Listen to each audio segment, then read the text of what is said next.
WhatsApp guys, मेरा नाम है पलक एंड वेलकम टू पढ़ले 11th कॉमर्स। आज हमारा जो टॉपिक है वो है अकाउंटेंसी सब्जेक्ट की स्ट्रैटेजी।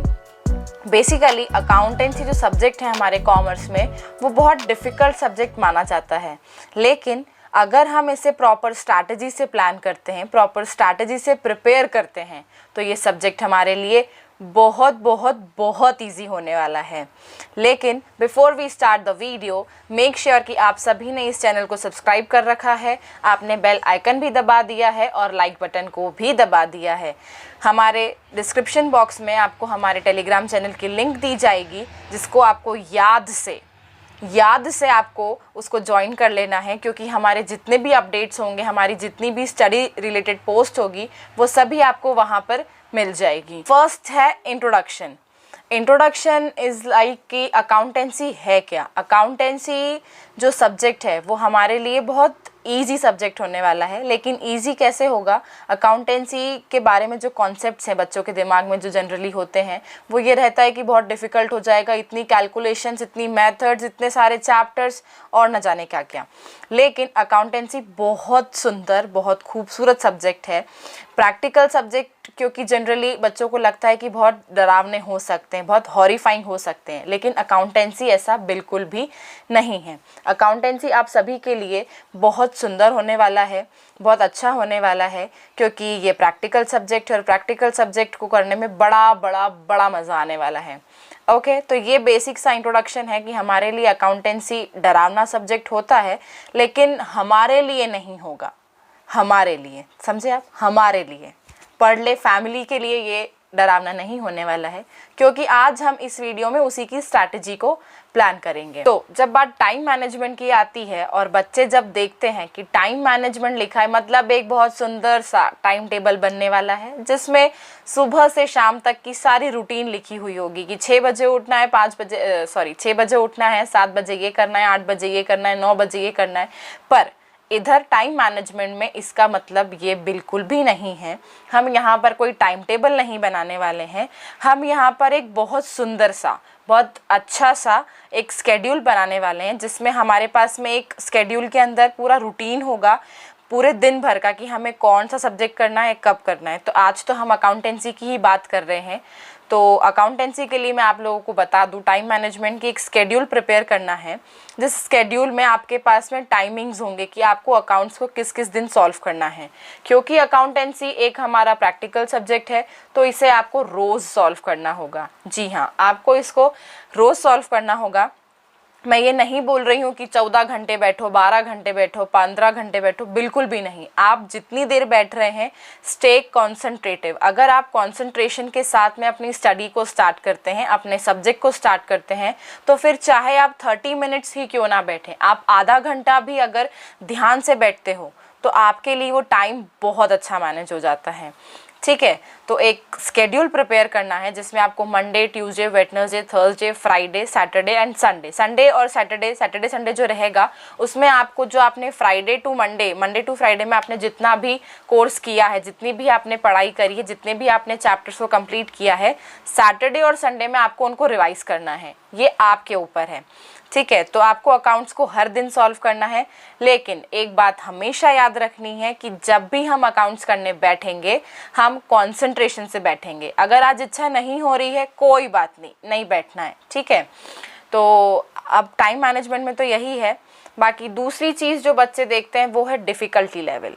गाइज, डिफ़िकल्टी लेवल कुछ नहीं होता है, डिफ़िकल्टी सिर्फ हमारे माइंड का कॉन्सेप्ट बन जाता है कि हम ऑलरेडी अपने मन में ये चीज़ें बैठा लेते हैं कि ये हो सकता है, ऐसा हो सकता है, क्योंकि सुनी सुनाई बातों पर ज़्यादा विश्वास रखते हैं हम लोग, वी आर इंडियंस, इसलिए। पर ठीक है, तो डिफ़िकल्टी लेवल कुछ नहीं है। डिफ़िकल्टी लेवल यहाँ पे ये है कि अगर आपको कॉन्सेप्ट पता है, अगर आपको फॉर्मूला पता है, अगर आपको सब्जेक्ट के बारे में सारी चीज़ें पता हैं, तो डिफ़िकल्टी लेवल आपके लिए बिल्कुल ज़ीरो हो जाएगी। ज़ीरो मतलब ज़ीरो। यहाँ पर डिफ़िकल्टी आपको फेस करनी ही नहीं पड़ेगी अगर आपको कॉन्सेप्ट पता है। और कॉन्सेप्ट कैसे कंफर्म होंगे, कॉन्सेप्ट कैसे हमें प्रिपेयर होंगे, वो हमारी मेहनत पर डिपेंडेंट है। हम उस पर हम कितना काम करते हैं, कितने दिन उसको रोज़ रिवाइज करते हैं, कैसे प्रिपेयर करते हैं, ये सब कुछ हमारी प्रैक्टिस के ऊपर डिपेंड है। तो डिफ़िकल्टी लेवल अकाउंटेंसी के अंदर तो बिल्कुल ज़ीरो है अगर आप कॉन्सेप्ट प्रिपेयर करते हो, प्रॉपर प्रिपेयर करते हो तो। दूसरा डिफ़िकल्टी लेवल ये होता है कि हमें जब अकाउंटेंसी समझ में आ जाता है, क्योंकि प्रैक्टिकल सब्जेक्ट है तो प्रैक्टिकल बच्चों को करने में बड़ा मज़ा आता है जब आपको कोई कॉन्सेप्ट पता चल जाता है। से लाइक कि हम मैथ्स को ले लें, मैथ्स में जब हमको प्लस माइनस करते नहीं आता था तो हमें बड़ा डर लगता था, बाप रे कैसे होगा, लेकिन जब पता चल गया कि अच्छा ओके ऐसे होता है तो फिर रोज़ करने की इच्छा होती है। तो अकाउंटेंसी भी सेम ऐसा ही है, आपको रोज़ करने की इच्छा होगी, लेकिन उसके लिए आपको अपना स्केड्यूल फॉलो करना पड़ेगा, अपनी स्ट्रैटेजी को प्रिपेयर करना पड़ेगा। और एक बार यदि आपने अपनी स्ट्रैटेजी को फॉलो किया, अगर आपने अपनी स्ट्रैटेजी को प्रिपेयर किया तो आपके लिए डिफ़िकल्टी लेवल बिल्कुल ज़ीरो हो जाएगा। ठीक है, अब डिफ़िकल्टी लेवल को ज़ीरो करने के लिए हमारे पास में एक ही चीज़ है और वो बचती है प्रैक्टिस। हमें प्रैक्टिस करनी होगी, हमें प्रैक्टिस करनी होगी और हमें प्रैक्टिस ही करनी होगी। क्योंकि होता क्या है कि जो बाकी सब्जेक्ट्स हैं वो थ्योरी पार्ट पे आ जाते हैं, तो थ्योरी बच्चों को जनरली इजी लगता है, लेकिन प्रैक्टिकल सब्जेक्ट में क्या होता है ना कि जब अकाउंट समझ में आ जाता है, कॉन्सेप्ट क्लियर हो जाता है, सब कुछ हो जाता है, लेकिन जब हम एग्ज़ाम हॉल में जाते हैं, हम पेपर देखते हैं, तो पेपर भी हमको बहुत अच्छा लगता है कि अरे वाह भाई हमको तो ये भी आता है, ये भी आता है, ये भी आता है, क्योंकि हमने पढ़ा उतना अच्छा होता है, हमारी प्रैक्टिस उतनी अच्छी होती है। लेकिन उस प्रैक्टिस को अच्छा करने के लिए क्या होता है ना कि 3 घंटे कम पड़ जाते हैं। 3 घंटे कैसे कम पड़ते हैं? क्योंकि अकाउंटेंसी सब्जेक्ट तो बहुत अच्छा है लेकिन वो बहुत लेंदी हो जाता है। लेंदी कैसे कि आपको पेपर पूरा आता है लेकिन आपके पास में 3 घंटे बहुत कम पड़ते हैं। तो इसलिए पहले दिन से ही जब आप अकाउंटेंसी को स्टार्ट कर रहे हैं, उसी दिन से अपने पेन और अपनी कॉपी के साथ में अपना रिश्ता मजबूत कर लीजिए, प्यार मोहब्बत कर लीजिए उनसे। क्योंकि यदि आपकी पेन की स्पीड और अपनी कॉपी पे लिखने की स्पीड सही रहेगी तो अकाउंटेंसी आपकी नैया पार करा देगा। अदरवाइज 3 घंटे क्या गाइस, आपको पूरा दिन लग जाएगा, क्योंकि पेपर बहुत लेंदी होता है। मैं अपनी खुद की बात बताती हूँ, 11th में आता सब कुछ था, लिखते सब कुछ आता था, लेकिन हाफ ईयरली के टाइम पर मेरा पूरा 40 मार्क्स का पेपर छूट गया। मेरे 40 मार्क्स इस कदर छूटे हैं और बड़ा दुख होता है, बहुत दर्द होता है कि जब आपको आता है और छूट जाए। जब नहीं आता और छूट जाए तो ठीक है, समझ में आता है कि चलो ठीक है नेक्स्ट टाइम ट्राई करेंगे, लेकिन जब आता हो और छूट जाए तो बहुत बहुत बुरा लगता है गाइज। तो ये सब चीज़ें आपके साथ नहीं होनी चाहिए। इसके लिए हम ये ध्यान में रखेंगे और इस बात को हमेशा याद रखेंगे कि हमें प्रैक्टिस करनी है। कि जब आप प्रैक्टिकल अपने चैप्टर्स पे आएंगे, जब आप प्रैक्टिकल चैप्टर्स पे आएंगे तो आपको पहले ही दिन से, भले ही वो क्वेश्चन आपको करते आ रहा है या नहीं आ रहा है, it doesn't matter at all, आपको उसको सॉल्व करना है।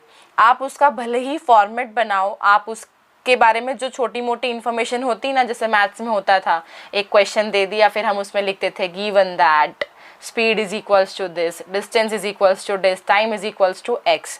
तो आप उतना भी लिखेंगे ना तो आपको लिखने की आदत बनेगी।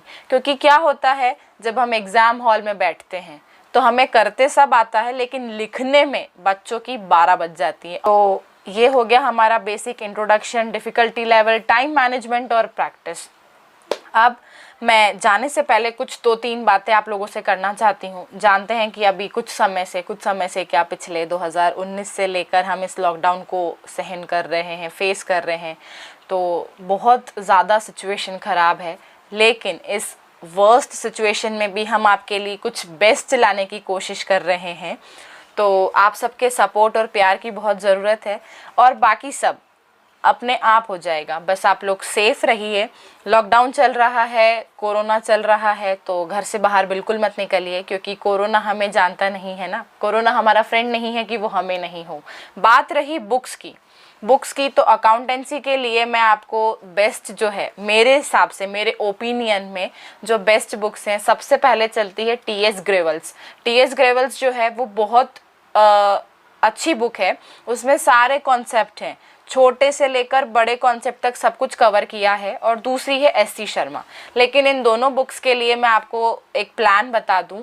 सबसे पहले आपको टी.एस. ग्रेवल्स को सॉल्व करना है, क्योंकि टी.एस. ग्रेवल्स जो है ना वो एस.सी. शर्मा से ईजी पड़ती है, क्योंकि उसमें क्वेश्चंस बहुत अच्छे हैं, क्वेश्चन ज़्यादा भी हैं, अच्छे भी है, कॉन्सेप्ट भी कवर करा है।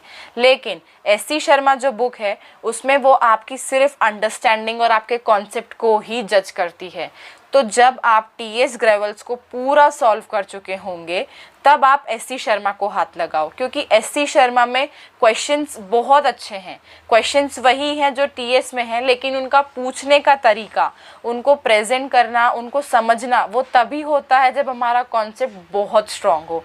तो सबसे पहले आपकी प्रायोरिटी पे आप मेरे ओपिनियन से टीएस ग्रेवल्स को सॉल्व करो, फिर एससी शर्मा को, और बाकी जितनी भी रेफरेंस बुक्स हैं उनको तो हम करेंगे ही।